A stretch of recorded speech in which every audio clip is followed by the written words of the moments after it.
Bonjour, bonjour à toutes et à tous. Je suis heureux de vous retrouver ce matin sur notre chaîne YouTube de l'église évangélique Grand Lyon Ouest.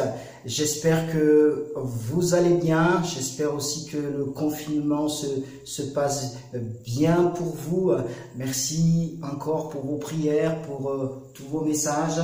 Voilà, on continue de prier les uns pour les autres afin que Dieu bénisse son peuple, que ce soit le peuple de Doulin, de Grézieux, mais également de partout, que Dieu visite son peuple dans ces temps difficiles que nous vivons. J'aimerais profiter de cette occasion pour remercier tout le corps médical de notre pays de France. Oui, vraiment les remercier, que ce soit les ambulanciers, que ce soit toutes les personnes qui travaillent sur le plateforme du SAMU, que ce soit les aides-soignants, les infirmiers, les docteurs, médecins, etc., quelle que soit leur spécialité. Vraiment, je tiens à vous remercier.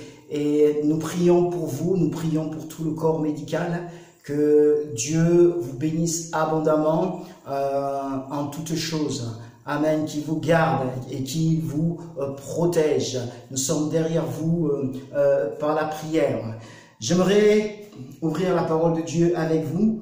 Voilà, je vous invite à prendre vos Bibles, que ce soit sur Bible en papier, que ce soit sur les téléphones portables, les tablettes. Et j'aimerais aller avec vous dans le livre de la Genèse. Genèse chapitre 1er, Genèse chapitre 1er, le verset 1. Genèse 1. Voilà, est-ce que vous y êtes? Genèse chapitre 1er, verset 1er. Je vous lis le passage de la Bible. Il est dit: au commencement, Dieu créa le ciel et la terre. La terre était informe et vide. Il y avait des ténèbres à la surface de l'abîme, mais l'Esprit de Dieu planait au-dessus des eaux. Dieu dit que la lumière soit, et la lumière fut. Amen. Seigneur, encore un merci pour cette matinée où nous pouvons nous tenir devant toi.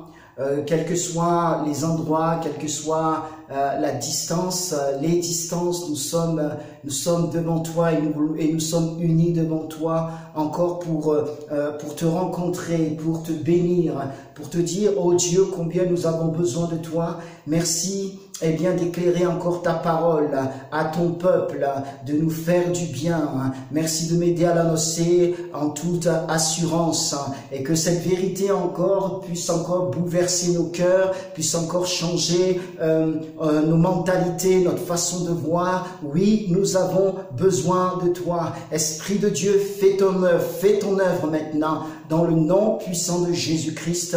Amen et Amen. Que le nom de notre Seigneur Jésus soit abondamment béni. Nous lisons au verset 2, la terre était informe et vide, il y avait des ténèbres à la surface de l'abîme, mais l'Esprit de Dieu planait au-dessus des eaux. Il est dit que l'Esprit de Dieu planait au-dessus des eaux. Et lorsque nous lisons le verset 3, la Bible nous dit, Dieu dit que la lumière soit, et la lumière fut. Ce matin, j'aimerais vous parler de l'esprit de vie, ou encore l'esprit de Dieu donne la vie, l'esprit de Dieu donne la vie. Nous sommes dans cette période très difficile, je dirais une période de chaos que nous traversons. Nous avons besoin de la vie de Dieu. Nous avons besoin du Saint-Esprit, nous avons besoin d'un déferlement de la puissance du Saint-Esprit dans nos cœurs, dans nos vies, mais également dans notre pays de France. Et l'Esprit de Dieu donne la vie, il donne la vie. Lorsque nous retournons à ce verset 2, il est dit que la terre était informe et vide. Elle était informe et vide,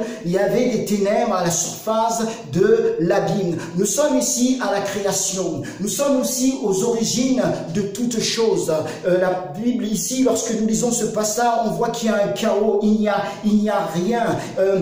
C'était informe, tohu, vide, bohu. Et ce terme de tohu, bohu nous nous parle de solitude. Ce terme de Tohu Bohu nous parle du néant, nous parle du désert, nous parle de la désolation, nous parle du vide, nous parle de la confusion, nous parle de lieux de chaos. Et donc nous sommes ici, à l'origine, nous sommes dans une situation de chaos. Il n'y avait pas de vie, il n'y avait pas de la lumière, mais dans ce chaos, j'aimerais vous dire que l'Esprit de Dieu était là et il planait, que le nom de notre Seigneur Jésus soit béni. La parole de Dieu nous dit que la terre était informe et vide, il y avait des ténèbres à la surface de l'abîme, mais il y a ce mais et l'abîme continue en disant l'Esprit de Dieu planait au-dessus des eaux. Donc l'Esprit de Dieu planait, il se mouvait lors de la création dans le sens de voltiger. Et dans son sens le plus profond, il y a l'idée d'une vague. Imaginez le mouvement de la vague, imaginez son mouvement d'ondulation, la houle. Il y a cette idée de puissance et son énorme bruit. Il y a aussi l'idée d'un vent dans le mot de planer. Il y a l'idée de vent. Imaginez qu'il soulève des puissantes vagues. Un vent causant de grosses vagues. Donc, nous avons ici l'idée de puissance, l'idée de force. Donc, bien-aimés, au jour de la création, l'Esprit planait, se mouvait dans toute sa puissance, il se mouvait dans toute sa force, dans toute sa gloire. Il était en mouvement comme une vague et un bruit accompagnait ce mouvement. Il était comme un vent, invisible mais visible par ses effets, invisible mais visible par ses manifestations. Ainsi, Dieu va créer le monde à partir de ce chaos. Il va créer le monde à partir de rien. Il va créer le monde à partir du désordre. Il va créer le monde à partir de la confusion, à partir du néant, à partir du vide, etc. En quelque sorte, Dieu va créer ce monde à partir de ce Tohu Bohu.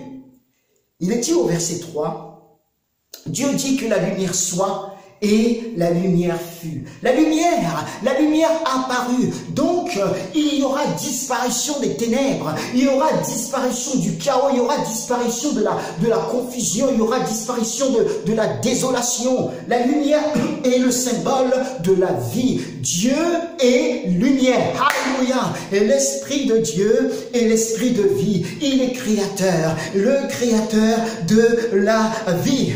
Jésus n'a-t-il pas dit dans l'évangile selon Jean chapitre 6 verset 63, c'est l'Esprit qui donne, c'est l'Esprit qui vivifie. Et dans une autre version, il est dit que c'est l'Esprit qui donne la vie. L'Esprit donne la vie. Oui, c'est l'Esprit de Dieu qui donne la vie. Et cette vie dont il est mentionné dans ce passage n'est pas n'importe quelle vie. C'est le Zoé. Littéralement, c'est la vie de Dieu. C'est celle qui est capable d'apporter la vie là où il y a la mort. Celle qui est capable d'apporter la vie à partir de rien. C'est celle qui est capable d'amener les choses qui n'existent pas à l'existence. Et enfin, celle qui apporte la vie éternelle. Merci Seigneur. Bien-aimés, notre monde et notre nation sont actuellement dans une période terrible. Nous sommes dans une période de coronavirus, une période de chaos, une période de confusion, une période d'incompréhension, une période de désolation, une période de solitude, de désert, de ténèbres, en somme, entre guillemets, une période de Tohu Bohu. Et dans cette période de Tohu Bohu, nous avons besoin du même esprit qui était à la création. Nous avons besoin d'un déferlement de puissance de l'Esprit de Dieu pour communiquer la vie de Dieu à notre nation. Et je crois que l'Esprit de Dieu plane sur notre nation afin de communiquer la vie comme au début de la création, il planait. Il est la vie et il a la vie. Que Dieu soit béni. Merci Seigneur. Dieu est éternel. Et le Saint-Esprit est Dieu parce qu'il est éternel. Il a les attributs de Dieu. Il est éternel. Il est omniscient. Il est omnipotent. Il est omniprésent. Alléluia. Il est créateur. L'Esprit de Dieu a créé. Il crée les choses.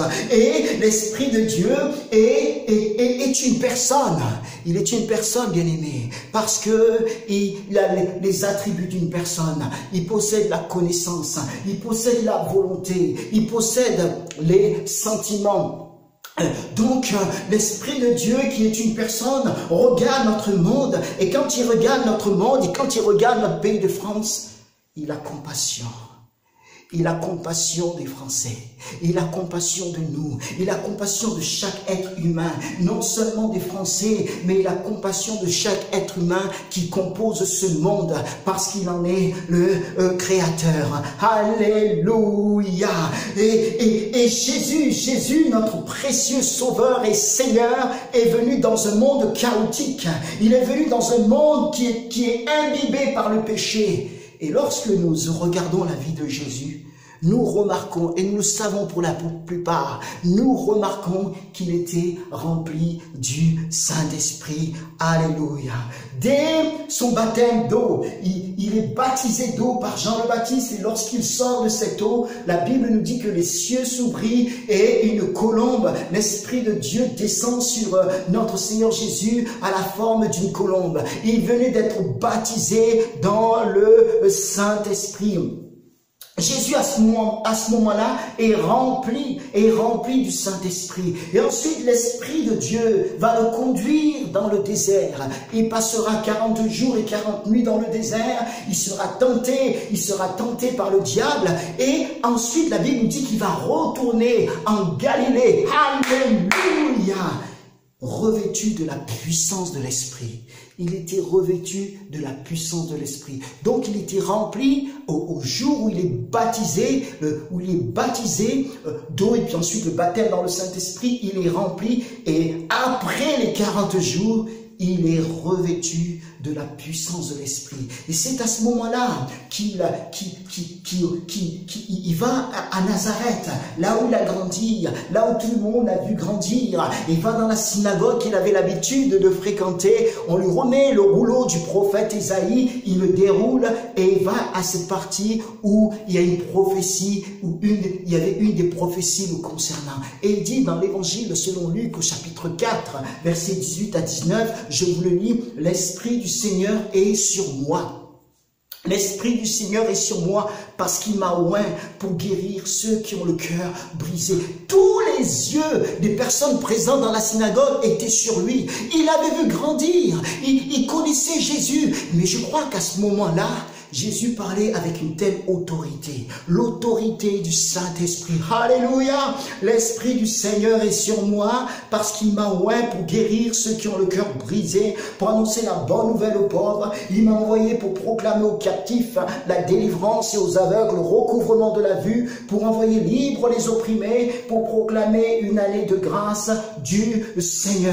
Donc, au retour du désert, Jésus fut revêtu de la puissance du Saint-Esprit. Il était oint de l'Esprit pour accomplir des œuvres glorieuses, pour accomplir des œuvres patentes, afin de communiquer la vie, afin de communiquer sa vie par le Saint-Esprit. Et nous le voyons alors ainsi aller de lieu en lieu, apporter la vie de Dieu aux gens par le Saint-Esprit. Et à Capernaum, dans son QG, je dirais, dans son quartier général, chez lui, on va lui amener un paralytique.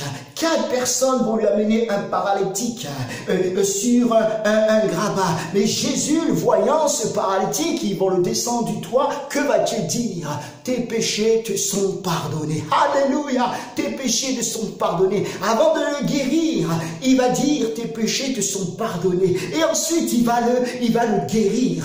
Il va communiquer la vie de Dieu va être communiquée à cet homme par le Saint-Esprit. Cet homme aura ses péchés pardonnés, mais sera complètement libéré, guéri. Il va commencer à marcher, il va prendre son lit et il va rentrer chez lui. Alléluia! Et à ce moment-là, la foule va commencer à le glorifier, à glorifier Dieu, à magnifier magnifier le Seigneur. Merci Jésus-Christ. Et toujours à Capernaum, il y avait une foule nombreuse qui était autour de lui. Mais à ce moment-là, ce jour-là, il y avait une femme qui était atteinte d'une perte de sang depuis 12 ans. La Bible nous dit qu'elle avait tout essayé. Elle avait tout fait. Elle est allée voir les médecins de l'époque, mais ils n'ont pu rien faire pour elle. Et sa situation s'est même aggravée.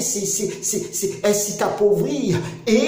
Mais elle avait entendu parler de Jésus. Et Jésus était là à Capernaum. Elle s'est dit, si je peux seulement toucher le bord de son vêtement, je serai guérie. Et bien aimé, cette femme qui était malade, va se frayer un chemin.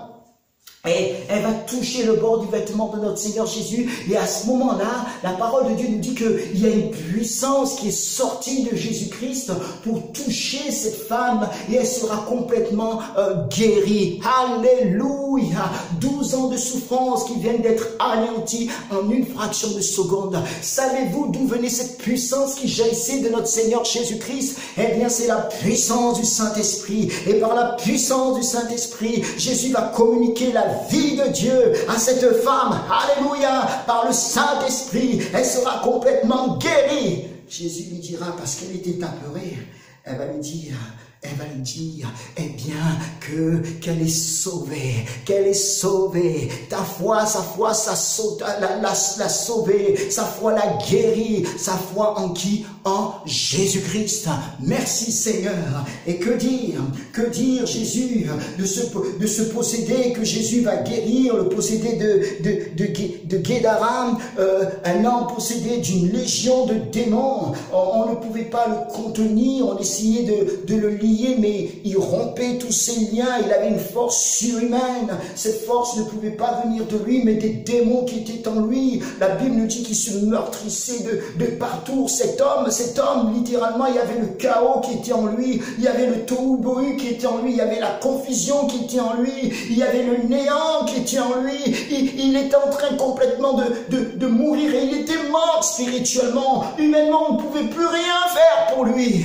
Mais béni soit le Seigneur, parce que notre Dieu est tellement le Dieu de compassion, le Dieu qui aime, et il voit cet homme, il ne pouvait pas le laisser comme ça, et il va prendre autorité sur les esprits impurs, et il va les chasser. Alléluia!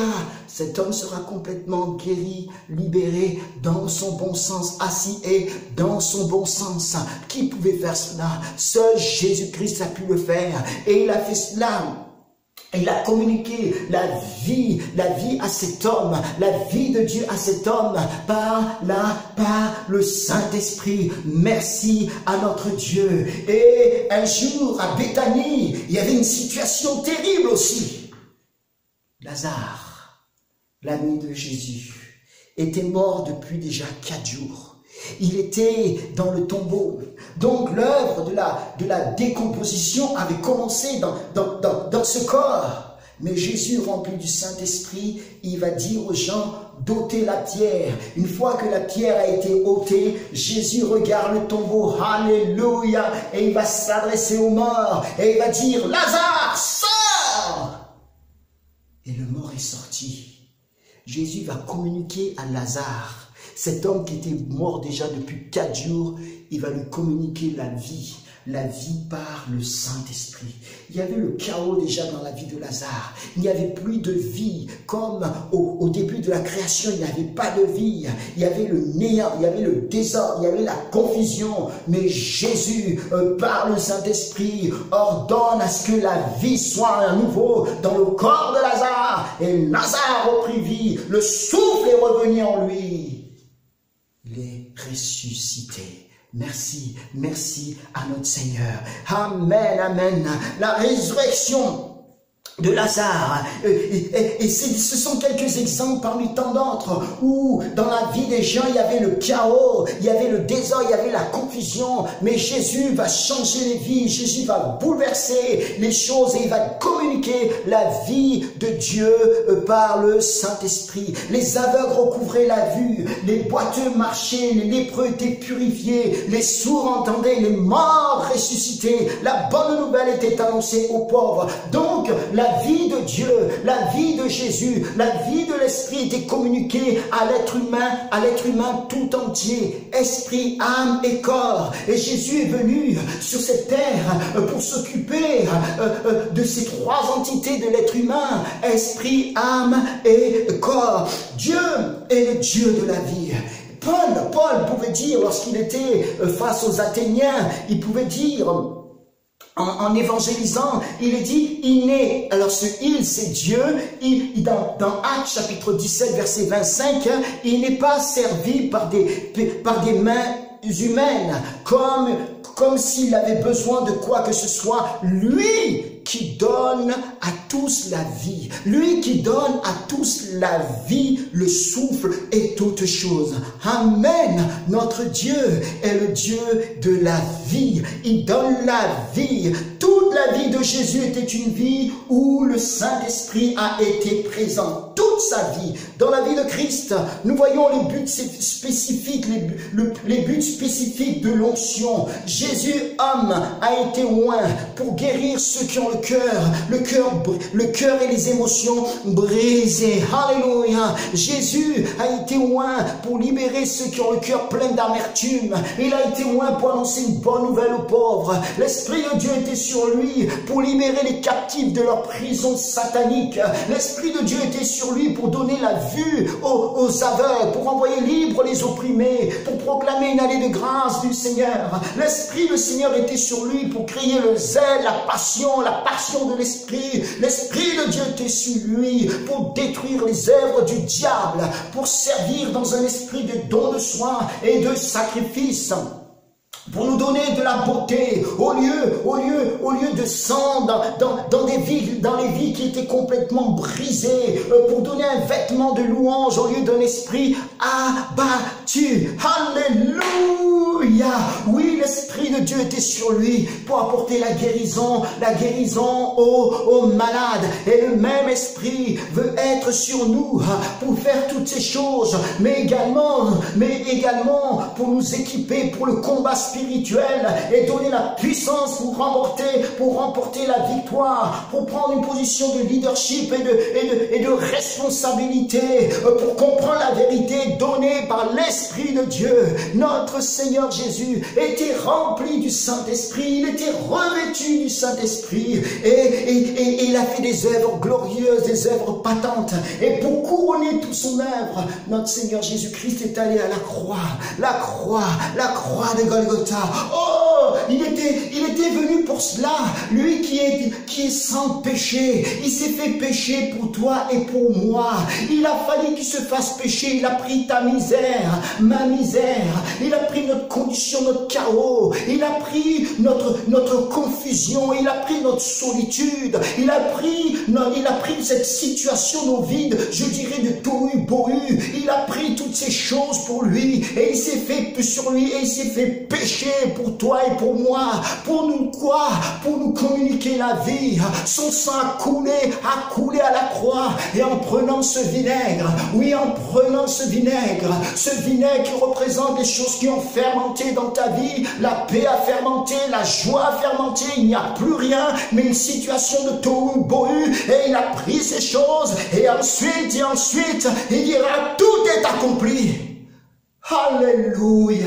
Tout est accompli pour que toi et moi, nous puissions avoir la vie, le Zoé de Dieu. Oui, à la croix, il détruit le péché.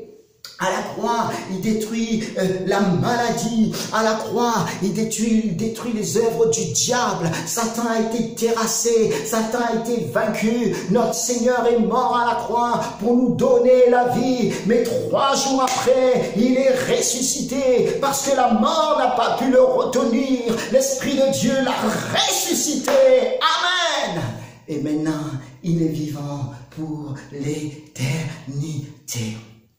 Avant sa mort, il avait fait la promesse du Saint-Esprit. Et après sa résurrection, Jésus avait fait la promesse du Saint-Esprit. Avant de partir dans la gloire, donc après sa résurrection, il dira à ses disciples, il est avec les siens et il s'apprête à partir. Et il dit dans Actes chapitre 1er verset 5, car Jean a baptisé d'eau, mais vous, dans peu de jours, vous serez baptisés d'Esprit Saint. Alléluia.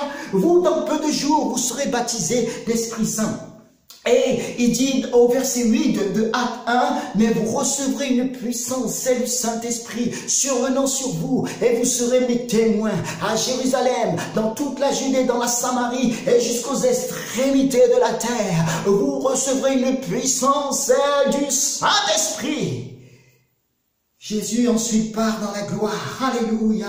Et cette promesse fut accomplie au jour de la Pentecôte. 10 jours après son ascension, 10 jours après son ascension, l'Esprit de Dieu descend avec une force, avec une puissance sur les disciples. Oui, la même vague, le même bruit, le même mouvement, le même vent qui était là au jour de la création, était là aussi au jour de la Pentecôte. La Bible nous dit que tout à coup, il vient du ciel, il vient du ciel un bruit. Vous entendez un bruit comme celui d'un souffle violent, comme à la création.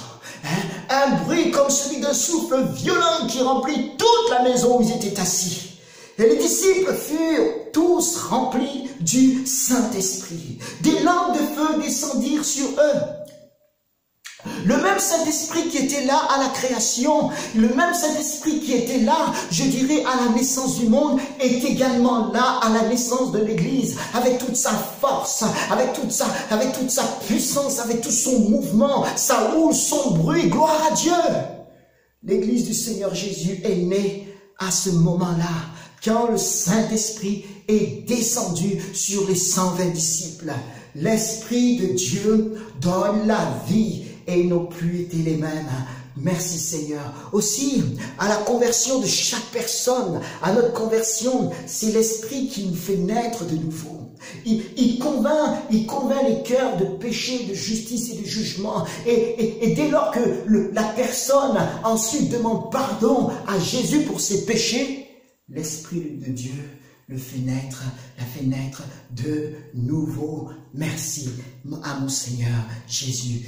Et bien aimé, la promesse de la plénitude du Saint-Esprit faite par notre Seigneur Jésus est toujours d'actualité.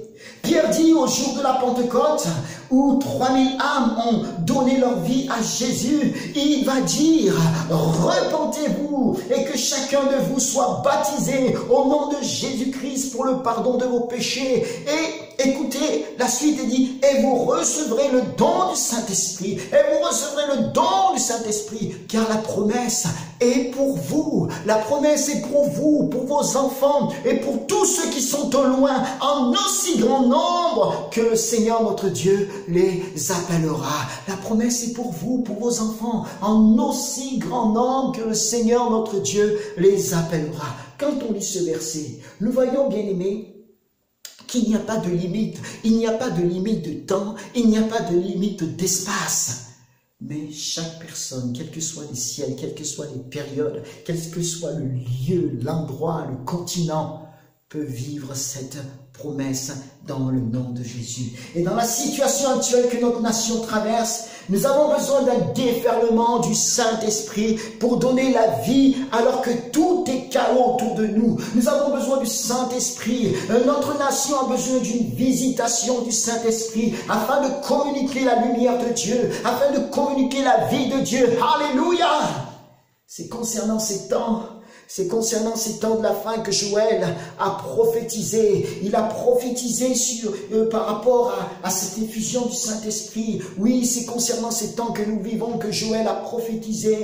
Prophétie reprise par l'apôtre Pierre dans Actes chapitre 2, à partir du verset 17, où Pierre dit, dans les derniers jours dit Dieu, parce que les gens croyaient, il y avait d'autres personnes, d'autres juifs de la diaspora qui croyaient que, eh bien, ceux qui avaient été baptisés dans le Saint-Esprit étaient ivres. Non, non, non. Pierre reprend la prophétie du prophète Joël et dit, dans les derniers jours, dit Dieu, je répandrai de mon esprit sur toute chair. Vos fils et vos filles prophétiseront. Vos jeunes gens auront des visions et vos vieillards auront des songes. Oui, sur mes serviteurs et sur mes servantes. Dans ces jours-là, je répandrai de mon esprit et ils prophétiseront. Je verrai des prodiges en haut dans le ciel et des signes en bas sur la terre, du sang, du feu et une vapeur de fumée. Le soleil se changera en ténèbres et la lune en sang avant que vienne le jour du Seigneur, ce jour grand et magnifique. Alors, quiconque invoquera le nom du Seigneur sera sauvé. Alléluia! Oh, c'est un passage magnifique, magnifique, mes bien-aimés. Cela parle de l'effusion du Saint-Esprit dans les temps de la fin. Et nous sommes dans ces temps de la fin.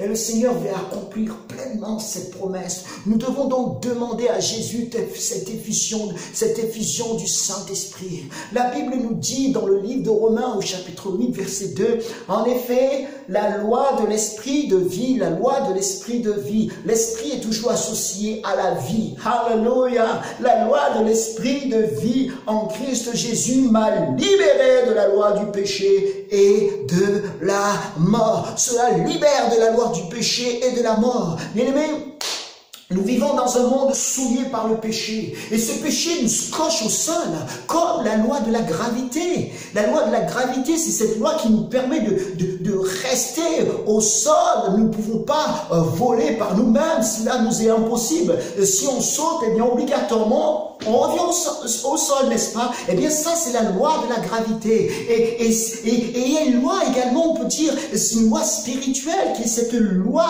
du péché et de la mort, qui nous scotche au sol. Christ, par sa mort à la croix et sa résurrection, a anéanti dans notre être cette loi de la gravité spirituelle, c'est-à-dire la loi du péché et de la mort. Et ainsi, le Saint-Esprit veut nous donner sa vie et nous faire décoller vers Jésus, vers les réalités célestes.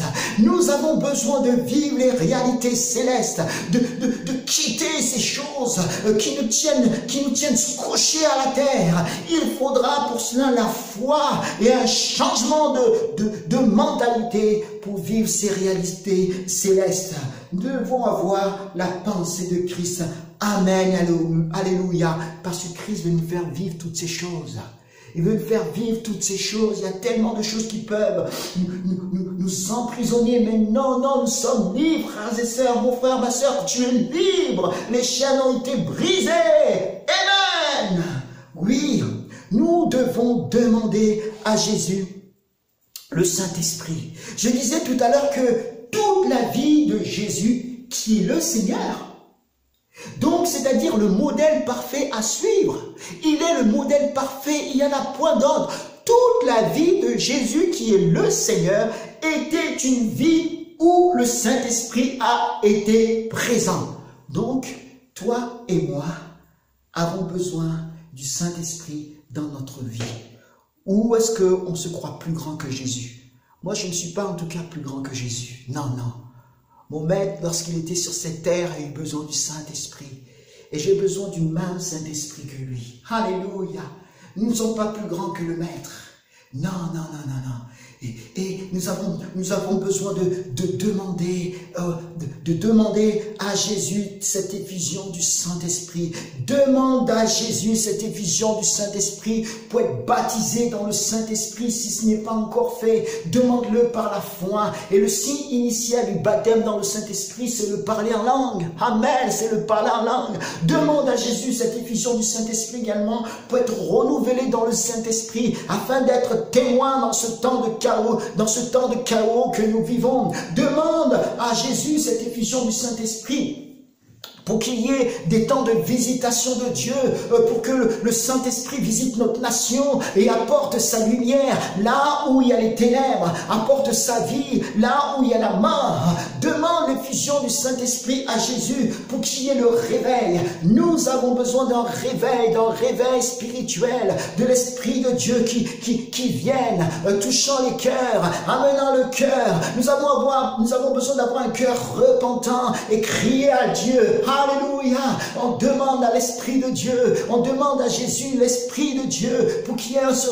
réveil spirituel. On demande à Jésus l'Esprit, cette effusion du Saint-Esprit pour qu'il y ait des guérisons, pour qu'il y ait des signes, pour qu'il y ait des prodiges, pour qu'il y ait des miracles dans le nom de Jésus. Alléluia. Dans le passage, dans la prophétie de Joël que j'ai cité tout à l'heure, Pierre parle que les serviteurs et les servantes prophétiseront. Alléluia! Il parle des vieillards qui vont avoir des songes. Il parle des jeunes gens qui auront des visions. Et nous avons besoin de tout cela. Nous avons besoin, oui, qu'il y ait des prophéties, qu'il y ait des visions, qu'il y ait des songes dans ces temps de la fin. Merci Seigneur. Nous demandons à Jésus l'effusion du Saint-Esprit pour qu'il y ait aussi des conversions. Dans Actes chapitre 2 verset 21, je relis ce passage. Alors quiconque invoquera le nom du Seigneur sera sauvé. C'est juste après cette grande effusion du Saint-Esprit. Pierre dit, et quiconque inspiré par le Saint-Esprit invoquera le nom du Seigneur sera sauvé. C'est le but, c'est la conséquence, la finalité de toute cette effusion de l'Esprit, c'est-à-dire le salut du plus grand nombre. Oui, parce que le Saint-Esprit rendra toujours témoignage à une seule personne, à la personne de Jésus. Alléluia! Le Saint-Esprit rendra toujours témoignage de Jésus. Le Saint-Esprit révèle le juste, il révèle le Messie, il révèle loin de Dieu, celui qui est loin de Dieu, c'est-à-dire Jésus. Il révèle celui qui est mort à la croix pour sauver le monde. Il rend témoignage de Jésus. Il amène tout à Jésus. La Bible nous dit, et Jésus nous dit dans Jean chapitre 15, verset 26, quand sera venu le Consolateur? Quand sera venu le Consolateur? Que je vous enverrai de la part du Père, l'Esprit de vérité qui provient du Père, il rendra témoignage de moi. Alléluia! Jésus dit, il rendra témoignage de moi. Et lorsque nous lisons dans une autre version, il est dit, je vais vous envoyer de la part du Père celui qui va vous aider. Consolateur, celui qui va vous aider. Alléluia. Celui qui va vous aider, on a tellement besoin de lui. Et on poursuit, il dit, c'est l'Esprit de vérité qui vient du Père. Quand il viendra, c'est lui qui sera mon témoin. Amen. C'est lui qui sera mon témoin. L'Esprit de Dieu amènera chaque personne à Jésus. Amen. À Jésus. Il amènera chaque personne, chaque individu au Sauveur du monde, celui qui est mort à la croix pour nos péchés, le Sauveur, le Seigneur, Jésus-Christ, bien-aimé. Purifions nos cœurs devant le trône de la grâce et demandons l'Esprit afin qu'il communique la vie de Dieu. Alléluia! Jésus a dit, demandez et l'on vous donnera. Cherchez et vous trouverez. Frappez et l'on vous ouvrira. Car quiconque demande reçoit. Celui qui cherche trouve. Et l'on ouvrira à celui qui frappe. Dans Matthieu chapitre 7, versets 7 à 8. Et il dit également dans l'évangile selon Luc au chapitre 11, verset 13. Si donc vous, qui êtes mauvais, vous savez donner de bonnes choses à vos enfants, à combien plus forte raison le Père Céleste, écoutez bien, à combien plus forte raison le Père Céleste donnera-t-il l'Esprit Saint à ceux qui le lui demandent? Nous savons donner des bonnes choses à nos enfants. Il est dit, vous savez donner de bonnes choses à vos enfants. Et pourtant, nous sommes mauvais, c'est-à-dire nous sommes pécheurs. Et nous aimons nos enfants, on sait leur donner des bonnes choses. Alors, à combien plus forte raison, le Père qui est amour. Alléluia. Son amour dépasse l'amour que nous pouvons avoir. Lui donnera le Saint-Esprit à ceux qui le lui demandent. Alors, nous allons lui demander, bien-aimés. Nous allons lui demander. La terre était informe et vide. Il y avait des ténèbres à la surface de l'abîme. Mais l'Esprit de Dieu planait au-dessus des eaux. Dieu dit que la lumière soit, et la lumière fut. Dans cette période de chaos que nous traversons Nous avons vraiment besoin de la vie de Dieu. Nous avons besoin du Saint-Esprit, d'un déferlement de puissance de l'Esprit de Dieu. Et l'Esprit de Dieu donne la vie. Il est l'Esprit de vie. Alléluia. Nous voulons dire, tout comme avec le prophète Ézéchiel, Esprit, viens des quatre vents, souffle sur ces morts et qu'ils revivent. Esprit, viens des quatre vents, souffle sur notre pays de France et qu'elles vivent dans le nom de Jésus-Christ. Souffle sur les Français, souffle également dans le monde entier. Parce que c'est le Dieu qui aime le monde entier. Alléluia. Et je finis avec ce passage de Actes chapitre 1er, verset 14. Jésus est parti dans la gloire, venez de partir dans la gloire pour s'asseoir à la droite de Dieu le Père. Et la Bible nous dit, dans ce verset, au verset 14, tous d'un commun accord, persévérer dans la prière. Tous d'un commun accord, persévérer dans la prière. C'était juste avant l'effusion du Saint-Esprit au jour de la Pentecôte. Tous les jours, il priait et demandait au Seigneur l'accomplissement de sa promesse. Et nous aussi, nous voulons persévérer dans tout cela pour qu'il y ait cette effusion du Saint-Esprit dans nos vies. Alléluia. Dans nos cœurs, dans nos foyers, dans nos maisons, dans nos villes, dans nos villages, dans nos départements, régions, dans tout notre pays de France et dans le monde entier.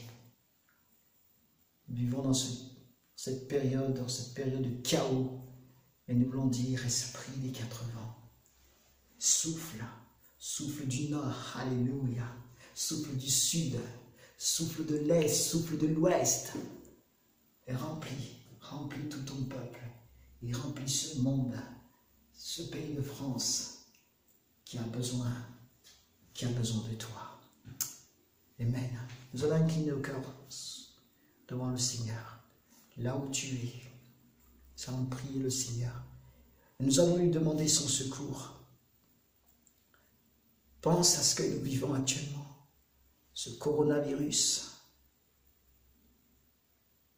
qui a créé le trouble de partout.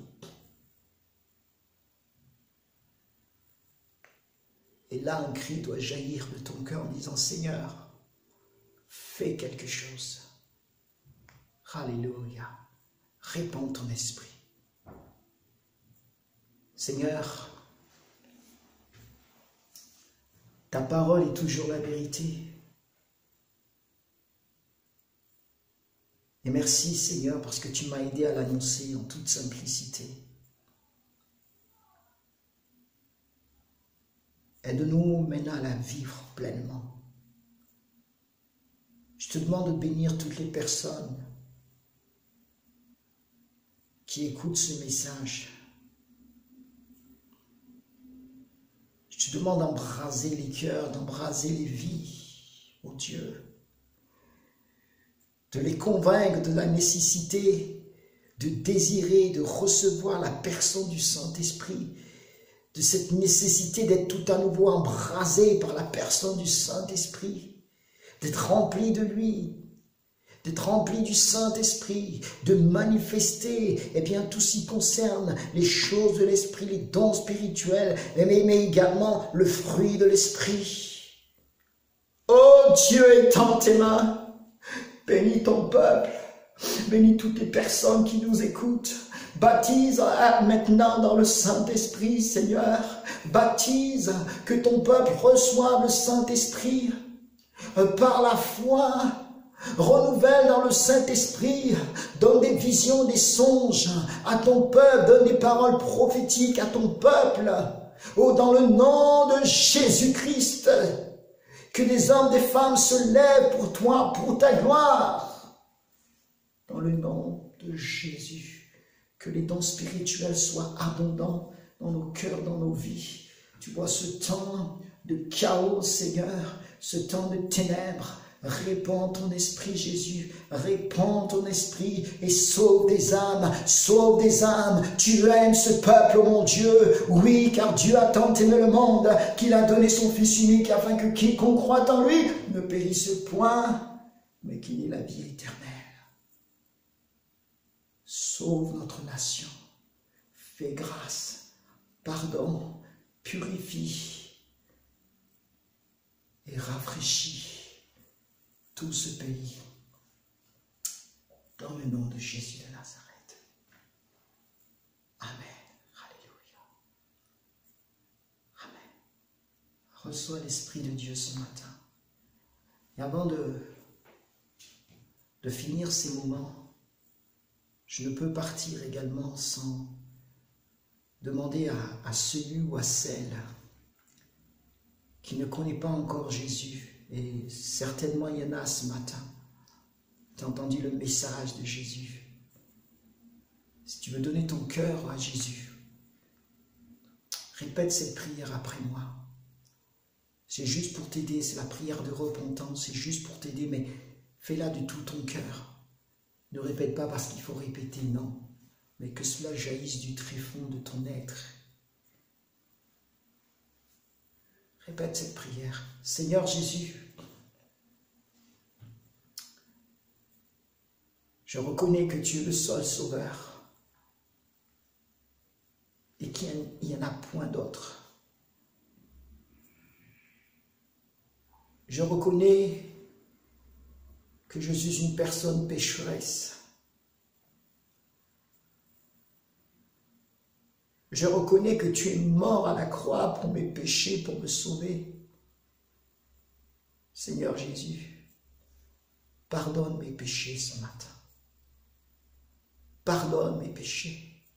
Sauve-moi, purifie mon cœur dans le nom puissant de Jésus et remplis-moi du Saint-Esprit.